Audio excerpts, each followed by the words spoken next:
village, aux chères maisons, Anticapitaliste, les enfants de mon âge. Žluté vesty vyrazily od vítězného oblouku po Champs-Élysées a zahájili tak 14. týden protestu. Už 3 měsíce se lidé schází v Paříži a v dalších francouzských městech i na venkově, aby protestovali proti sociálním reformám Emmanuela Macrona. Les pires crapules qu'on a eu en France sous la République, Sarkozy, Hollande, Macron, la triade maudite. À chaque fois, c'est pire. Ah oui. Et là, je crois qu'on atteint le fond. Avec Macron, c'est le fond. Et après Macron? Après Macron, on change de régime. Et il y a un roi qui revient. Ah oui, c'est dans les prophéties. Il va être gilet jaune, le roi? Bien sûr. Peut-être déjà là, d'ailleurs. Hein. On ne sait pas où. Hein. Merci.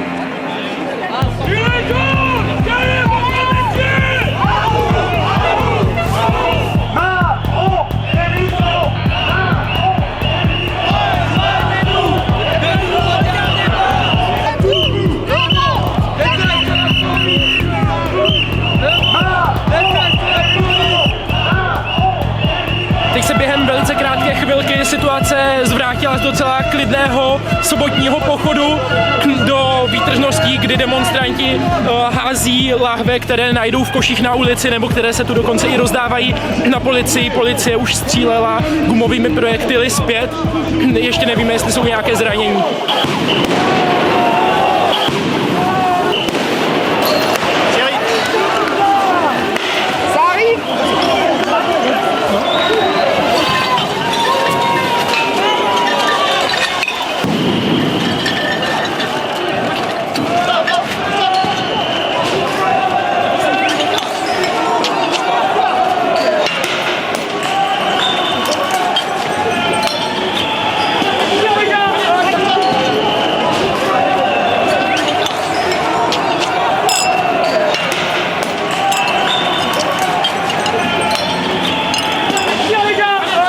Policajti začali používat pepřák a lidi se mačkají v davu a snaží se dostat pryč, protože se skoro nedá dýchat a hrozně to pálí na sliznicích.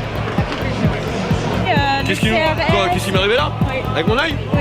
Eh ben, on vit dans une démocratie aujourd'hui en France où quand on ose revendiquer et ouvrir la bouche, eh ben, on se fait tirer dessus. Voilà. Aujourd'hui en France, vous avez un président de la République élu par le peuple qui tire sur son peuple parce qu'on ose dire qu'on n'est pas content. Voilà. On a revendiqué des choses, on veut vivre dignement de notre salaire, on veut une nouvelle démocratie, parce qu'aujourd'hui la démocratie en France n'existe plus. Et c'est pour ça qu'on marche dans la rue, c'est pour ça qu'on revendique. Et on continue à le faire parce qu'on n'est pas écouté. On a gagné la fraternité, on s'est retrouvés. Les gens parlent avec les gens sortent de chez eux, se rencontrent, discutent, échangent. Ça on l'a récupéré aujourd'hui. Il nous reste 2 choses à récupérer, la liberté et l'égalité. Every people are painful about inequality and they don't have the same information, so they don't have the same conclusion. So they are fighting about the conclusion, but the fact, the first fact, is the same. It's not fair. I came here 10 times. I'm not coming here for pleasure. Each time I go, I'm stressed, a bit afraid.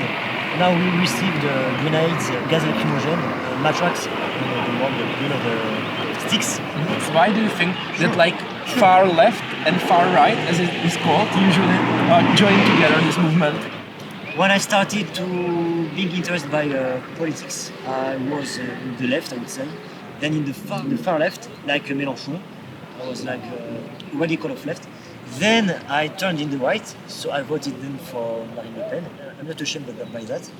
And with this movement, I realized that all political parties are not no solutions, and that we have just to abandon the idea that the politics, the deputies will save us. Emmanuel Macron, he is the president, but he is not the leader. He's here to say, okay, people, I'm here to lead you, but if there's a responsibility, it's me. But he's not the responsible. The real responsible, I would say, is the private big banks and the companies like, I don't know, Rothschild, Goldman Sachs. They are leading the economy. And who leads the economy leads the politics. And what do you think that yellow vests can do with that? No, I don't think. It's paradox because I have a yellow vest. But I think that our job is to awaken people, is to give them hope. France was a great country with a great history, with a great policy, and now we are just in beaches of other interests.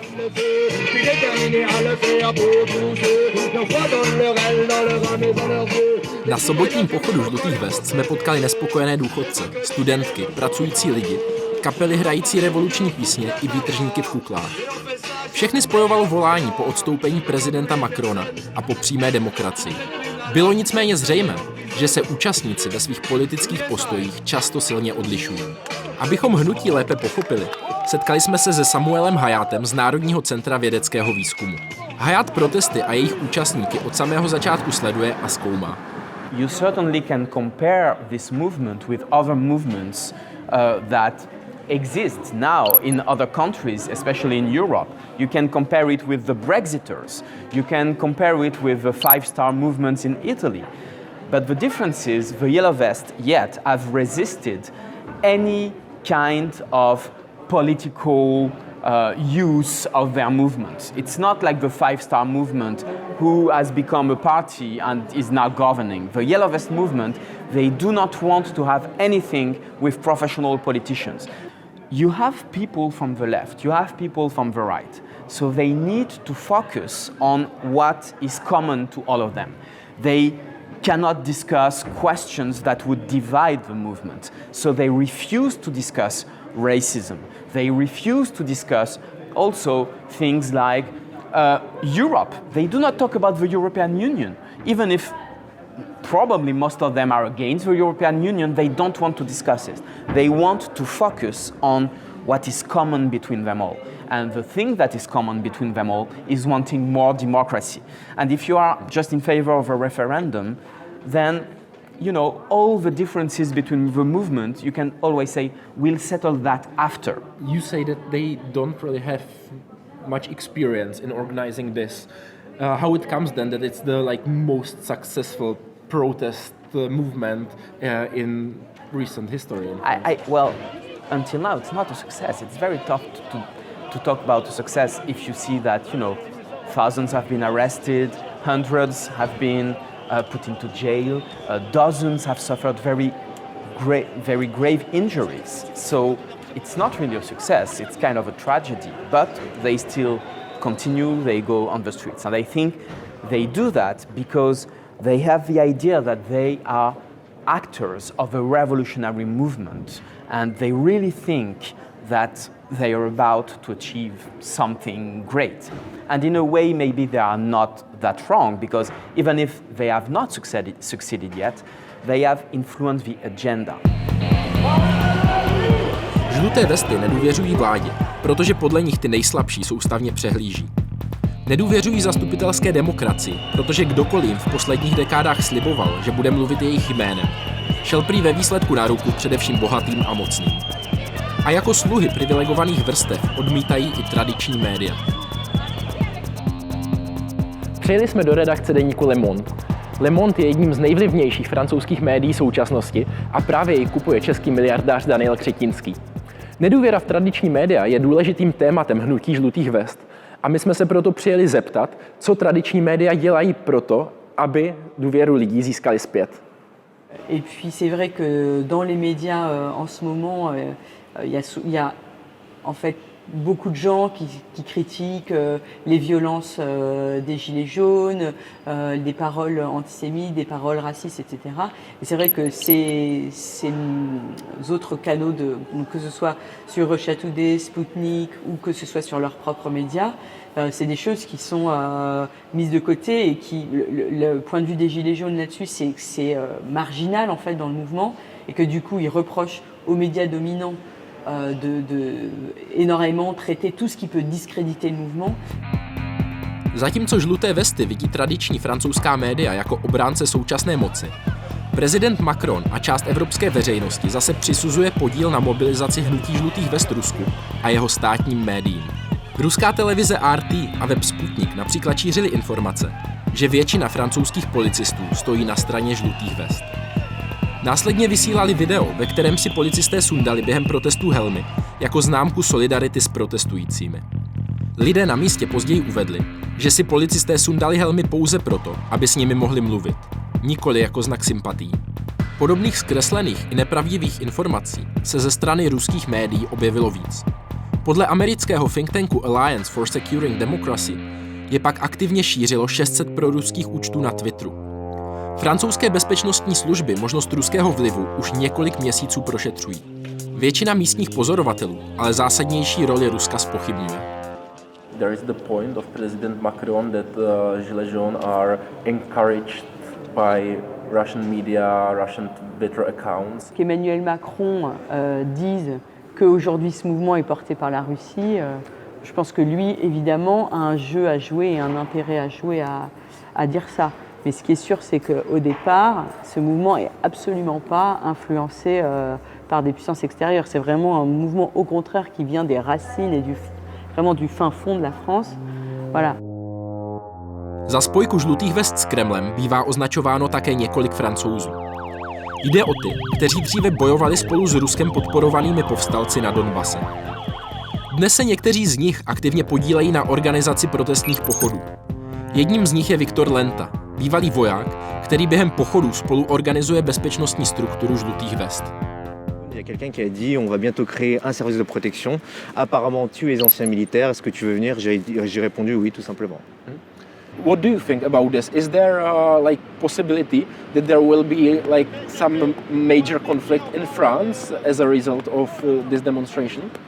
Et je pense que si ce printemps Emmanuel Macron continue sa politique de récession économique, je pense qu'il risque d'avoir un printemps très très chaud, très proche de la guerre civile, en tout cas entre le peuple français et les forces de l'ordre. Donc ça peut complètement dégénérer ce printemps si Emmanuel Macron ne fait rien du tout, ne donne rien aux Gilets jaunes. Il y a un risque réel d'insurrection nationale. Viktor Lenta byl poměrně otevřený myšlenkám na další eskalaci protestů. Zajímalo nás proto, jak zpětně hodnotí svou účast na východní Ukrajině, kde protesty rychle vyeskalovaly až do války. As you spend some time in Donbass, do you see the Gilets jaunes as a part of the same struggle as you fought in Donbass? Does it have anything in common? Est-ce que les Gilets jaunes, ce sera comme dans le Donbass, on va finir par prendre les armes? Je ne sais pas du tout. Alors la comparaison, elle est quand même très difficile parce que la situation politique et géopolitique sont quand même très très différentes. Mais je pense que cela fait partie du même vent de révolte des peuples contre la globalisation qu'on voit depuis 10 ans. So in the end, do you see the outcome of the Ukrainian war as something positive? Non, pas pour la population. Enfin pour moi oui, parce que c'est une expérience personnelle exceptionnelle. J'ai rencontré des gens formidables, mais je pense que pour la population du Donbass, c'est pas du tout positif. Protestní pochody v Paříži jsou v médiích nejviditelnější. Základna hnutí je ale především v malých městech a na venkově. Vydali jsme se proto do Normandie, která bývá uváděna mezi místy, kde mají žluté vesty nejsilnější podporu. Novináři deníku Le Monde nedávno srovnali požadavky žlutých vest s politickými programy kandidátů na prezidenta v posledních volbách. Ukázalo se, že nejblíže žlutým vestám je krajně pravicová kandidátka Marine Le Pen a krajně levicový Mélenchon. Nejvzdálenější byli kromě prezidenta Macrona republikáni. Právě republikán vede radnici ve městě Cannes. My se ho jdeme zeptat, co si o požadavcích žlutých vest myslí.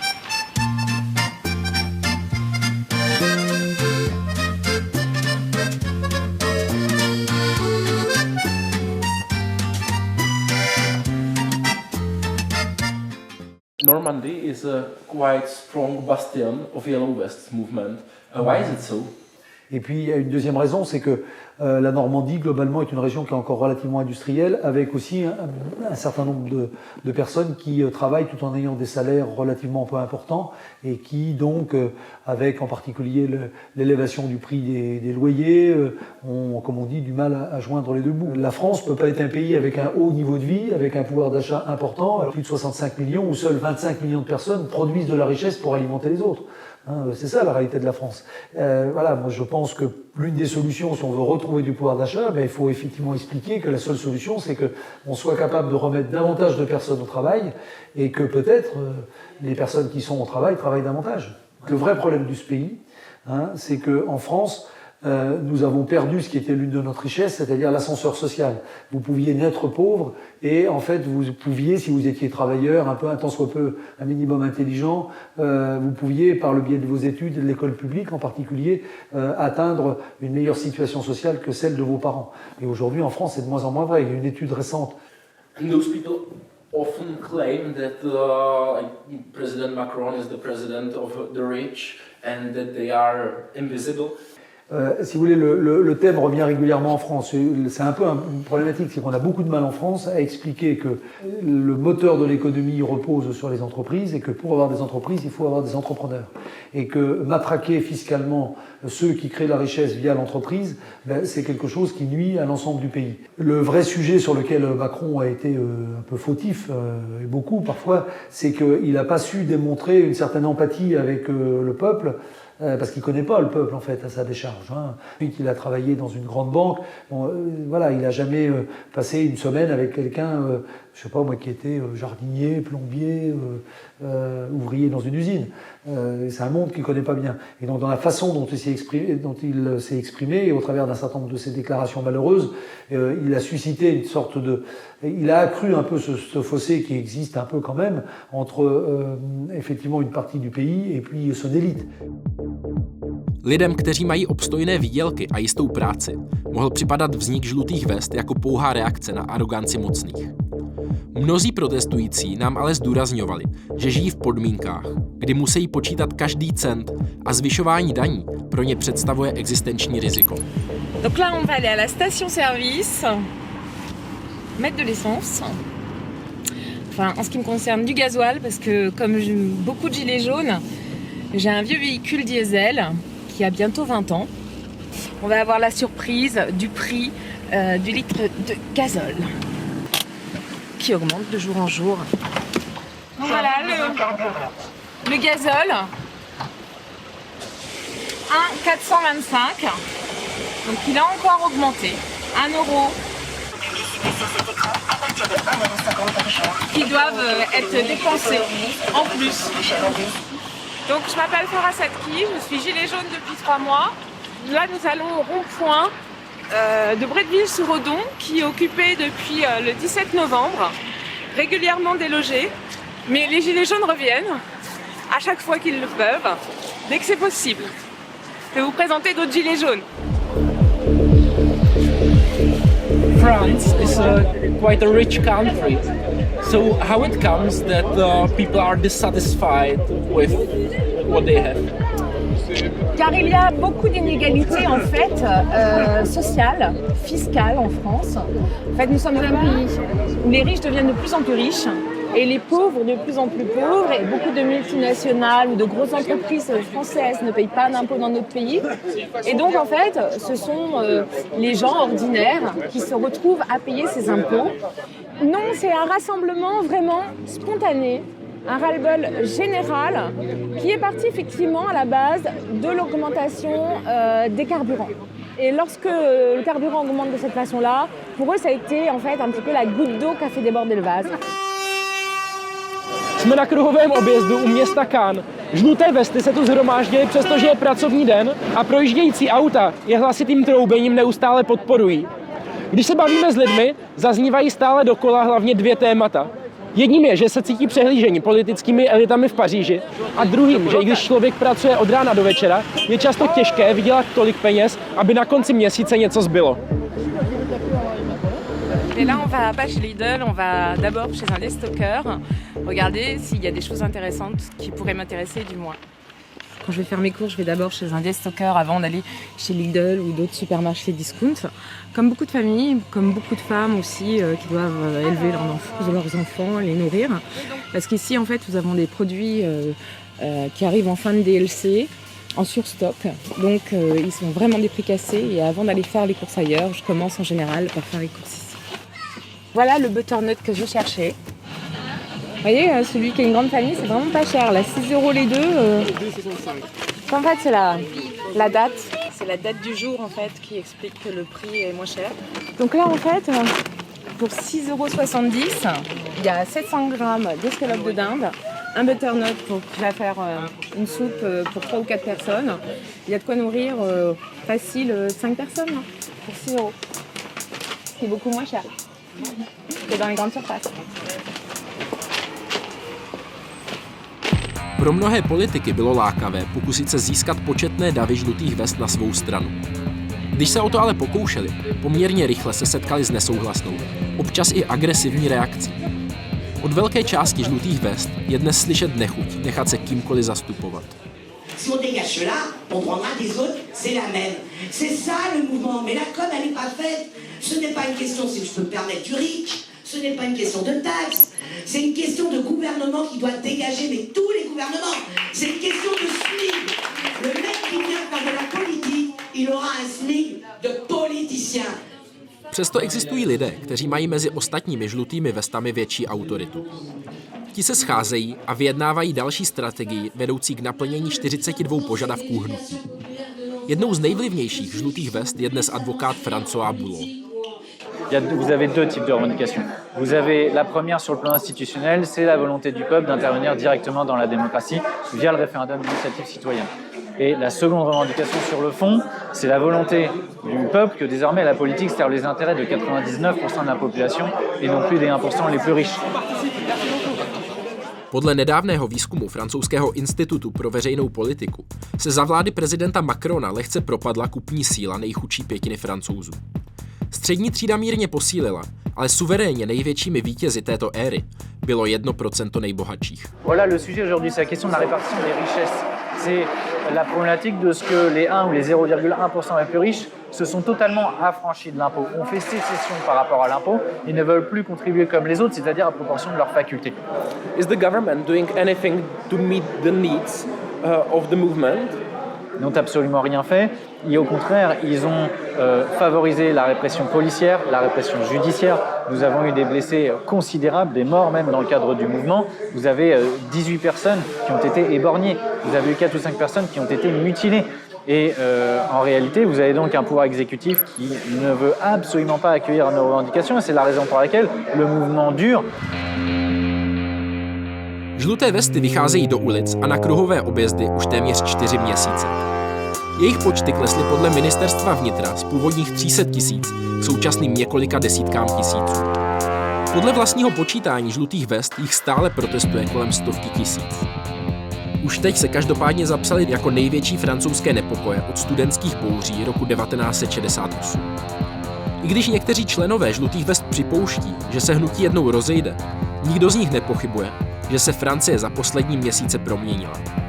Obrovské množství dříve neviditelných lidí si uvědomilo, že dohromady tvoří sílu, která když se spojí, tak dokáže vystrašit a dohnat ke kompromisům i ty nejmocnější.